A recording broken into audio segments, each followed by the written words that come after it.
Assalamualaikum warahmatullahi wabarakatuh. Perkenalkan, nama saya Aulia Zarfi dari kelas 9A. Pada video kali ini, saya akan membahas mengenai pencemaran lingkungan serta bentuk-bentuk kegiatan manusia yang dapat berakibat terhadap perusakan lingkungan dan pencemaran lingkungan. Pertama adalah pencemaran lingkungan. Pencemaran lingkungan adalah masuknya bahan-bahan organik maupun bahan anorganik ke dalam suatu lingkungan yang dapat mengganggu bahkan membahayakan organisme yang hidup dalam lingkungan tersebut.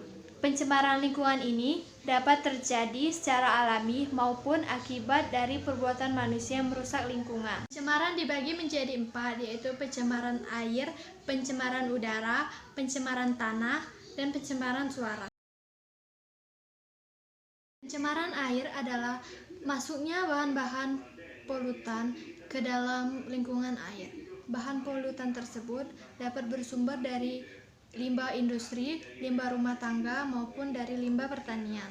Berdasarkan definisi tersebut, air limbah dapat digolongkan menjadi 2 golongan, yaitu air limbah domestik.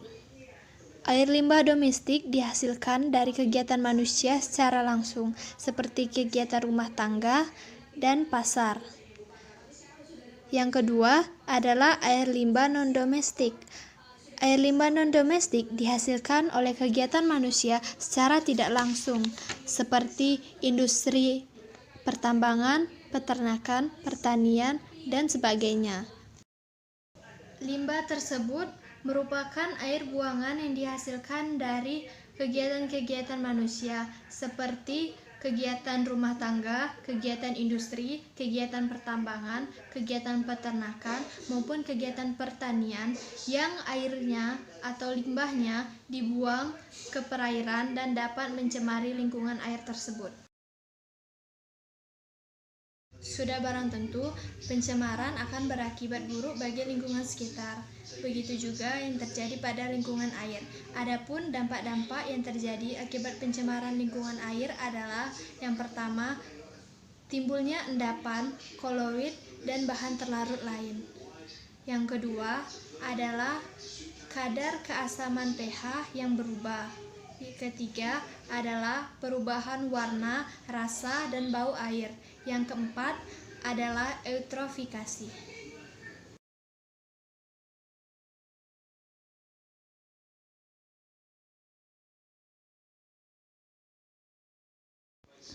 Untuk mengatasi polusi air, dapat dilakukan upaya berikut. 1. Mengolah limbah cair industri sebelum dibuang ke perairan. 2. Tidak membuang sampah ke perairan atau selokan. 3. Tidak membuang sisa pestisida ke perairan. 4. Secara rutin membersihkan perairan. 5. Menggunakan sabun dan deterjen yang dapat terurai di lingkungan. Bahan pencemar atau polutan tanah dapat dibedakan menjadi 2. Yang pertama, yaitu biodegradable, adalah polutan yang dapat diuraikan secara alami oleh dekomposer, misalnya sisa hewan dan tumbuhan. Yang kedua adalah non-biodegradable, yaitu polutan yang tidak mudah atau tidak dapat diuraikan secara alami, misalnya pestisida, logam, plastik, dan kaleng. Turunnya kualitas tanah dapat terjadi karena bahan-bahan tersebut mengganggu kehidupan di dalam tanah, terutama aktivitas mikroba pengurai atau disebut juga dengan dekomposer. Hal tersebut apabila terjadi terus-menerus, maka akan menyebabkan tanah kehilangan produktivitasnya, sehingga akan semakin menyulitkan manusia dalam memenuhi kebutuhan pangan mereka. Oleh karena itu, diperlukan upaya-upaya untuk mengatasi pencemaran tanah. Yang pertama, caranya adalah dengan memisahkan antara sampah organik dan anorganik. Seperti yang kita ketahui, sudah banyak tersedia kotak-kotak sampah yang memisahkan antara sampah organik, sampah logam, sampah berbahaya, dan juga sampah anorganik. Maka kita harus bisa menaati peraturan tersebut dengan tidak membuang sampah sembarangan dan membuangnya sesuai dengan kotak-kotak sampah yang telah tersedia. Yang kedua adalah kita dapat memanfaatkan sampah organik yang mudah terurai dan diolah kembali menjadi pupuk kompos sehingga tidak akan ada terjadi penumpukan sampah.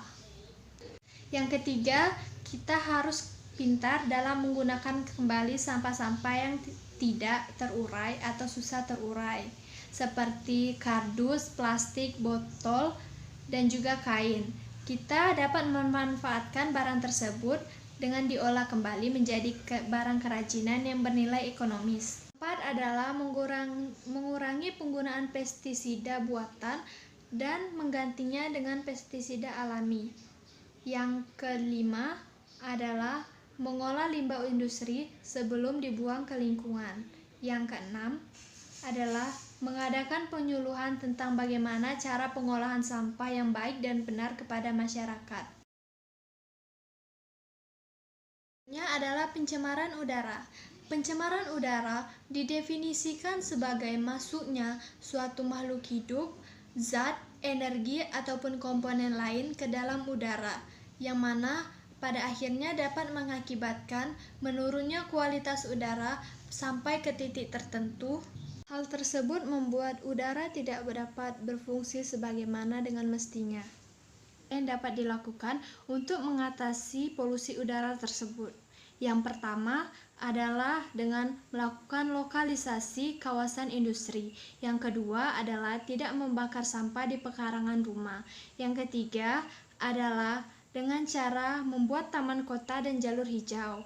Yang keempat adalah dengan tidak menggunakan lemari es yang memakai CFC. Yang kelima adalah mengharuskan pabrik yang menghasilkan gas pencemar untuk memasang filter gas. Yang keenam adalah mengurangi penggunaan bahan bakar fosil.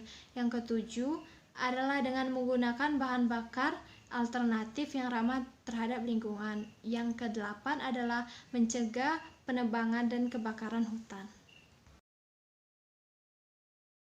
Selanjutnya adalah pencemaran suara. Sumber dari pencemaran suara ini adalah bunyi yang bising. Bunyi bising tersebut dapat mengganggu kenyamanan serta dapat merusak kesehatan manusia, terutama kesehatan organ-organ pendengaran. Beberapa barang-barang yang dapat menghasilkan suara bising tersebut adalah suara bising dari alat-alat pabrik, suara bising dari kendaraan bermotor, maupun suara bising dari mesin pesawat. Upaya penanggulangan pencemaran suara adalah sebagai berikut. 1. Membuat dinding kedap suara. 2. Menanam tanaman untuk meredam suara di sekitar rumah, jalan, dan pabrik. 3. Mesin-mesin yang dapat mengeluarkan suara bising harus dilengkapi alat peredam suara. 4. Para pekerja harus menggunakan penutup telinga untuk mencegah ketulian. Aktivitas manusia yang berdampak pada kerusakan dan pencemaran lingkungan. A. Penebangan hutan secara liar. Di hutan terdapat banyak komponen abiotik yaitu udara, tanah, dan air yang diperlukan oleh ekosistem tersebut. Keberadaan hutan sangatlah penting dibutuhkan karena berfungsi untuk mempertahankan siklus oksigen, karbon dioksida, dan air yang sangat diperlukan bagi kelangsungan hidup semua organisme. Namun, belakangan ini marak terjadi eksploitasi hutan oleh manusia yang dilakukan dengan berbagai cara, di antaranya dengan pembakaran hutan serta penggundulan hutan atau penebangan liar. Tujuannya biasanya adalah untuk membuka lahan pertanian, perkebunan, dan ladang berpindah, atau hanya diambil kayunya saja. Eksploitasi hutan yang besar-besaran tanpa memperhitungkan prinsip ekologi akan merugikan manusia sendiri. Akibat dari penebangan hutan adalah punahnya organisme yang hidup di dalamnya, suhu lingkungan meningkat, terjadinya erosi, tanah longsor, kekeringan ketika musim kemarau, dan banjir ketika musim hujan. Oleh karena itu, diperlukan upaya-upaya pencegahan dan penanggulangan kerusakan hutan, di antaranya 1. memberi pemahaman kepada masyarakat tentang manfaat dan pentingnya hutan serta dampak yang akan terjadi akibat kerusakan hutan. Kedua, penebangan dan penanaman kembali haruslah seimbang. Yang ketiga, reboisasi dan penghijauan kembali untuk memperbaiki kerusakan hutan. Kegiatan rumah tangga yang dapat merusak dan mencemari lingkungan. Sabun mandi, deterjen, pasta gigi, sampo, pengharum ruangan, pembersih lantai, dan insektisida merupakan beberapa contoh produk rumah tangga yang dapat berakibat mencemari lingkungan. Karena bahan-bahan kimia tersebut mengandung bahayanya masing-masing.